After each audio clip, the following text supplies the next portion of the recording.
What's your overall reaction to the headlines that we've seen so far? Well, it's sensational. And I must say, I predicted it because I thought that for the $20 million that Random House paid, they wanted a lot for their money, and they've got it. It's explosive, it's hugely damaging to the British royal family and to Britain's reputation, and just is the latest in the salvos from the Sussexes, starting with Oprah Winfrey, then the Netflix series, newspaper interviews, podcasts, and now this. And it can only get worse. It's hard to imagine how, because some of the headlines here are so ungracious about his brother. We take a discerning look at the storm brewing over Buckingham Palace, one fueled not by whispers in drawing rooms but by ink on the pages of Prince Harry's latest memoir.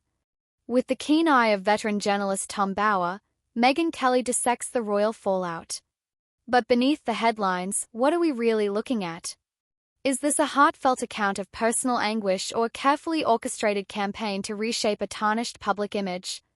Let's unpack this step by step. Tom Bower doesn't mince words. He calls this book sensational and predicts it was bound to be, given the staggering price tag attached. About his brother, the future King of England, his father, the sitting King of England. He wants you to believe his father is an unfeeling jerk who, on the day he was born, declared, "Great," to Princess Diana. "Now I have an heir and a spare. My job here is done." That when he told the boys that Princess Diana had died, he went into their room. William was 14, I think, and Harry was 12. And that when he told them, "My dear boy, your mom has died. She's been in a car accident," he didn't even hug Prince Harry. I mean, he clearly wants us to see his... And as we turn the page on this saga, we are reminded that in the grand theatre of monarchy, every word, every claim, and every silence has consequences. As we move deeper into this discussion, we start to see a pattern. Not just in the pages of this memoir, but in the broader narrative that has unfolded over the past several years. This isn't the first salvo, nor will it be the last. Since their departure from royal duties, Harry and Meghan have leveraged the media machine to tell their side of the story. But what stands out is the pacing of these revelations. We had the Oprah interview, a Netflix docuseries, numerous podcast appearances, and now a book. This is not mere storytelling, it's brand building. And it raises a question for the audience. If the goal was truly privacy and peace, why maintain such a public offensive? Well, first of all, how would he know what Prince Charles, as he then was, said to Diana on the day of his birth? I mean, that's ridiculous. He's got no evidence for that at all. And as for the way in which he was told about the death, I mean, it was traumatic.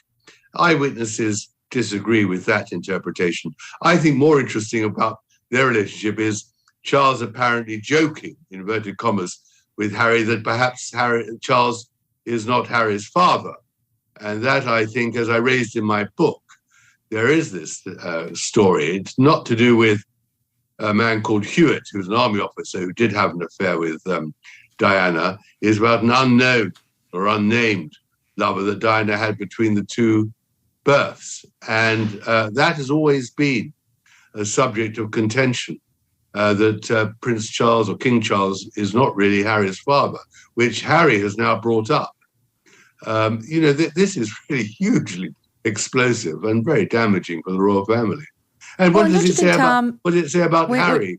I mean, what a traitor. Well, exactly. I'll get to that in one second. But on the subject of Prince Charles and this joke, he says, "Oh, this is a remarkably unfunny joke, given the rumor circulating that my actual father was one of Mummy's former lovers, Major James Hewitt." And he goes on to say that's because of his flaming ginger hair.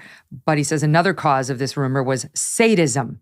And he says, "Never mind that my mother didn't meet Major Hewitt until long after I was born." Okay, so this is a rumor that we all read in the tabloids. He does look like Hewitt, but away from the spotlight. They have simply shifted the narrative to suit their own terms. One might argue that their grievances are valid. But the manner in which they are aired, the slow drip of scandal, each revelation timed for maximum impact, suggests something more calculated than cathartic. If this were truly about closure, would we not have seen a different approach? A final statement, a single memoir, and then a retreat from public scrutiny? Instead, we see a strategy more akin to a political campaign, each stage carefully planned, each detail released at the most opportune moment. Let's take a moment to talk about the monarchy itself, not just as a family but as an institution. The British royal family has endured for over 1,000 years, not by accident, but by adaptation. Didn't work out, and there may have been another lover. But just to finish the point, I, as a parent, this is what you do, because the full context, he says that the father was saying, who knows if I'm really the Prince of Wales? Who knows if I'm even your real father? He's showing him that humor is a way to deal with these nasty rumors, that he could laugh at himself. Who knows if I'm really the prince? And who knows, it's a gift. He's trying to train his child to deal with the negative press, something clearly Harry to this day refuses to learn. Well, that's one interpretation, but I mean, I think it's far worse. I think he is sowing seeds of doubt in every direction he can. And whether it's about his cocaine habit, killing 25 Taliban, he now claims, all these allegations. I mean, the fight with William, which is bizarre because the photograph of Nottingham Cottage, where he allegedly fell and hurt his back breaking the dog water bowl, the water bowl is made of metal. And then Megyn apparently telling Kate that she's got baby brains.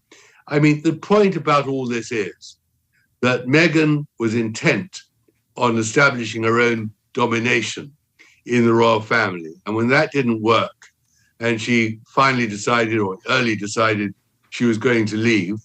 They have weathered wars, scandals, divorces, and public outcry. But their greatest strength has always been restraint, the ability to remain above the fray. By contrast, Harry has chosen confrontation. And in doing so, he forces us to ask, is he dismantling the old institution, or is he simply trading one form of privilege for another? Because make no mistake, royalty may be inherited, but celebrity is cultivated. The latter offers its own rewards, endorsement deals, book sales, speaking engagements. In renouncing his royal duties, he has not rejected power. He has merely reshaped it in a form more palatable to modern audiences. The question we must all consider is, does this serve the cause of truth or does it serve the cause of personal ambition? Here's something we don't often discuss, our own role in this spectacle. For centuries, the public has fueled the power of the monarchy. Whether through admiration, criticism, or relentless curiosity, we have kept this institution alive. But in an era where entertainment and information have blurred together, we must be conscious of how our attention is being used. Are we engaging in a meaningful discussion about the monarchy's place in the modern world? Or are we simply consuming scandal after scandal, allowing these figures to remain relevant through controversy rather than legacy? As viewers, as readers, as people who have lived through decades of history, many of us remember the wedding of Charles and Diana, the tragic loss that followed, and the slow transformation of the royal family in the decades since. Do we want to see history continue down this path of division, or do we long for a return to something more dignified? Because in the end, the monarchy will survive. The question is, will it be dignity? So, what do we take away from this? Prince Harry's book is not just a memoir. It is a statement, a move in a larger game.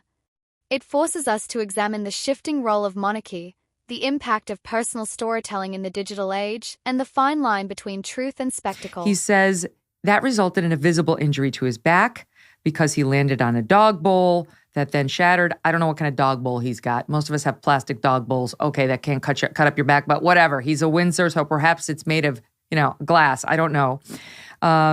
That William had come over there in the first place to talk about, quote, the whole rolling catastrophe and arrived, quote, piping hot. To me, so far, Tom, this tells us William was angry behind the scenes. He was angry at Harry and Megyn for a reason, but the reason goes unaddressed. Harry just puts it all on William's anger and how he was this poor victim who, after allegedly being grabbed by the collar and shoved down by his big brother, doesn't fight back. This guy who killed 25 Taliban, as he claims, doesn't, shove his brother back, doesn't, tell him to get the hell out and then go talk to his wife. He called his therapist. He called his counselor, which I'm sorry, but feels the whole thing incredibly emasculating for this guy who clearly wants us to see him as a tough guy. Well, and raises so many questions. I mean, we don't know whether he hit it back or not. But at that stage in 2019, William had good cause to be furious with Meghan and Harry. They had, after all, bullied their staff, who had submitted many complaints. They clearly were intent on leaving. All the fears that William, Charles, and the whole family had about Meghan had come true. She'd leaked by then to the People magazine her complaints and the letter to her father. She had started a legal action. She clearly was being, as I say, an agent of destruction. And William went across there because he was furious.